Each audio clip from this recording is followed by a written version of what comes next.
Hello students, welcome to Paritran classes. So आज हम पढ़ने वाले हैं ओव्यूल के बारे में, दैट इज मेगा स्पोरेंजियम।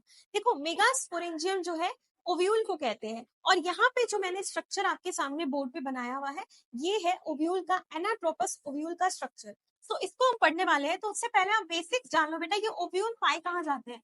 बचपन में 10th की साइंस में भी हमने पढ़ा है कि ये क्या होता है, ये होता है पिस्टिल या फिर कार्पेल।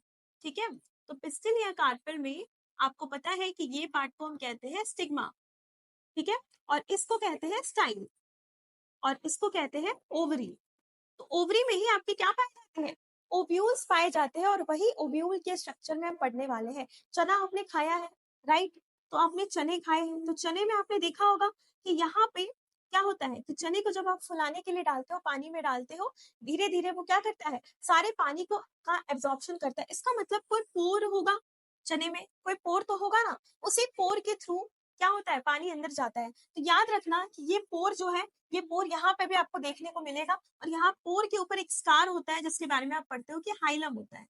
उस स्कार को हाइलम कहते हैं, और उस पोर को क्या कहते हैं बेटा, माइक्रोपाइल कहते हैं। आपको पता है कि कोई भी सीड को जर्मिनेट करने के लिए वाटर और साथ में क्या चाहिए, एयर चाहिए। ये दोनों अगर उसको सही से मिलेगा तो सीड जर्मिनेट करती है, जैसे कि हम स्प्राउट्स बनाकर खाते हैं, ये तो हमें पता है ना। वैसे ही यहाँ पे हम बात कर रहे हैं पॉलन ग्रेन की। देखो, हमें तो पता है कि पॉलन ग्रेन क्या होता है, मेल गैमेटोफाइट होता है। ये पॉलन ग्रेन क्या होता है, पॉलन ग्रेन में भी आपको पता है कि गैमेट्स जो बेसिकली आते हैं वो ट्रेवल करके आते हैं पॉलन ट्यूब की हेल्प से। ठीक है, तो यहाँ पे आते हैं गैमेट्स और एम्ब्रियो सैक में जाते हैं, है ना, एम्ब्रियो सैक में। तो पहले आप ये स्ट्रक्चर देखो, ये ओव्यूल का स्ट्रक्चर है।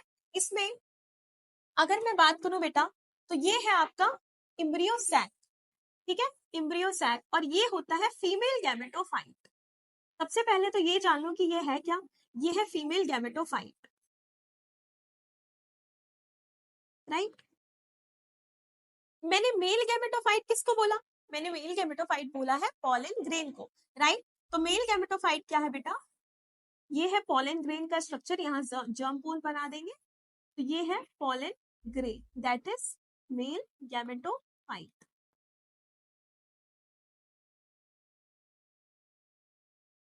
राइट। अब देखो, इसके बाद इसके स्ट्रक्चर को एक एक करके थोड़ा थोड़ा करके पढ़ते हैं। ठीक है, सबसे पहले देखो, यहाँ पे मैंने एक एरो दिया हुआ है, इसके ऊपर भी एक एरो है, और ये एरो पे जो मैं बता रही हूँ ये है फ्यूनिकल, ये स्टॉक है। ठीक है, इसके बाद ये हाइलम है। हाइलम देखो वो जगह है जहां बॉडी से फ्यूनिकल फ्यूज कर रही है ओव्यूल के। ठीक है, तो बॉडी फ्यूजेस विथ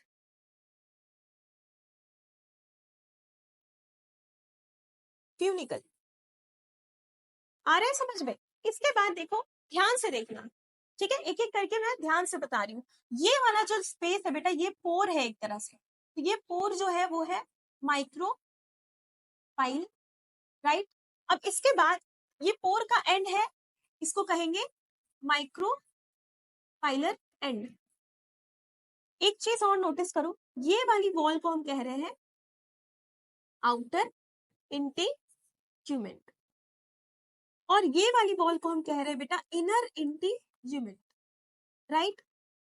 यहाँ पे ये जो है बेटा स्पेस जो है, इसको हम कह रहे हैं न्यूसेलस। आपकी एनसीईआरटी में एक क्वेश्चन है कि न्यूसेलस कहाँ पे परसिस्टेंट होता है, ये आपको बताना है। ठीक है, तो ये आप मुझे कमेंट करके बताओगे कि न्यूसेलस इज परसिस्टेंट। दो एग्जांपल्स दिए हुए हैं, ठीक है, याद रखना। इसको एक टर्म भी कहा जाता है, न्यूसेलस परसिस्टेंट होता है तो एक टर्म यूज करते हैं, वो कौन सा टर्म है मुझे ये भी बताना है आपको कमेंट करके। इसके बाद देखो, मैंने क्या बोला, आउटर इंटीग्यूमेंट इनर इंटीग्यूमेंट, ये कौन सी नई चीज है, इसको भी समझते हैं। अब यहाँ पे जो एंड है बेटा, बेसल का जो एंड है, ये कैलेजल एंड कहेंगे इसको। ठीक है, तो दो एंड आपको देखने को मिलते हैं बेटा, कैलेजल एंड जो बेसल में होता है, और माइक्रोपेलर एंड जो ऊपर में होता है। तो माइक्रोपाइलर एंड जो होता है, आप देखो कि यहाँ पे इंटीग्यूमेंट एब्सेंट हो गया, मतलब ये जो दो इंटीग्यूमेंट ऐसे जा रही है, यहाँ पर इंटीग्यूमेंट एब्सेंट है, तो मतलब माइक्रोपाइलर एंड में क्या होता है, या माइक्रोपाइल में क्या होता है, इंटीग्यूमेंट वो वाला पोर जहाँ पे इंटीग्यूमेंट एब्सेंट होता है। ठीक है, याद रखना कि ये जो आउटर इंटीग्यूमेंट है बेटा, फर्टिलाइजेशन के बाद आफ्टर फर्टिलाइजेशन वाले इवेंट के बाद क्या बनाता है, क्या बनाता है, सीड कोट बनाता है। कैसा, सीड कोट। देखो जैसे कोई सीड है, फर्टिलाइजेशन हो गया, सीड बन गया, हमारा मकसद क्या है, फर्टिलाइजेशन करने के बाद सीड बनाना, राइट।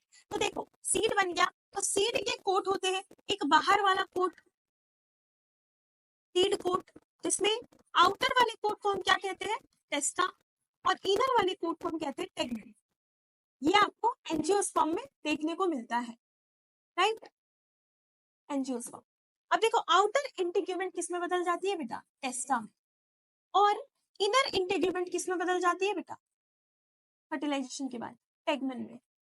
ठीक है, मतलब ये जो दो वॉल्स है बेटा, ये कन्वर्ट हो जाते हैं सीड की कवरिंग के रूप में, यानी सीड के कोट के रूप में। आ रहा है समझ में। तो ये एनाट्रोपस ओव्यूल था, जिसमें सबसे इंपॉर्टेंट था एम्ब्रियो सैक, जहां पे आप आगे क्या पढ़ने वाले हो, जहां पे आप आगे पढ़ने वाले हो इसमें डबल फर्टिलाइजेशन। ठीक है, डबल फर्टिलाइजेशन। आपको पता है कि डबल फर्टिलाइजेशन क्या होता है, डबल फर्टिलाइजेशन उसको कहते हैं जहां पे दो प्रोसेस यानी कि सिंगेमी और ट्रिपल फ्यूजन दोनों प्रोसेस होते हैं, उनको मिला करके हम कहते हैं डबल फर्टिलाइजेशन। क्योंकि जो पॉलन ग्रेन से दो मेल गैमेट आ रहे हैं बेटा, उसमें से एक मेल गैमेट जो फ्यूज करता है एम्ब्रियो सैक के सेंट्रल वाले न्यूक्लियस के दो पोलर न्यूक्लियाई के साथ, और जो एक फ्यूज करता है वो किसके साथ, जाइगोट, यानी कि जाइगोट बनाता है, यानी कि एग के साथ, एग के साथ एक फ्यूज करता है, और दूसरा न्यूक्लियाई पोलर न्यूक्लियाई के साथ फ्यूज करता है। तो पोलर न्यूक्लियाई के साथ जब फ्यूज करता है तो एंडोस्पर्म बनता है, जो रिजर्व फूड होता है उस सीड को बनाने के लिए, और जाइगोट से एम्ब्रियो, एम्ब्रियो से सीड्स, ये सब बनते जाते हैं। ठीक है, तो ये था आज के लेक्चर का एक छोटा सा डेमो, जिससे कि मैं आपको ये बता सकूं कि बेटा हम कैसे इस चैप्टर की शुरुआत करेंगे, sexual reproduction in flowering plant के चैप्टर की शुरुआत कैसे करेंगे। बेसिकली ये समझना इसलिए इंपॉर्टेंट है क्योंकि जब हम एम्ब्रियो सैक पढ़ेंगे, इसके स्ट्रक्चर को अभी हम कल आने वाली क्लास में देखेंगे, तो ये कैसे हम बनाएंगे, राइट, और सीड का फॉर्मेशन कैसे होगा। तब तक के लिए इतना काफी है। Thank you so much.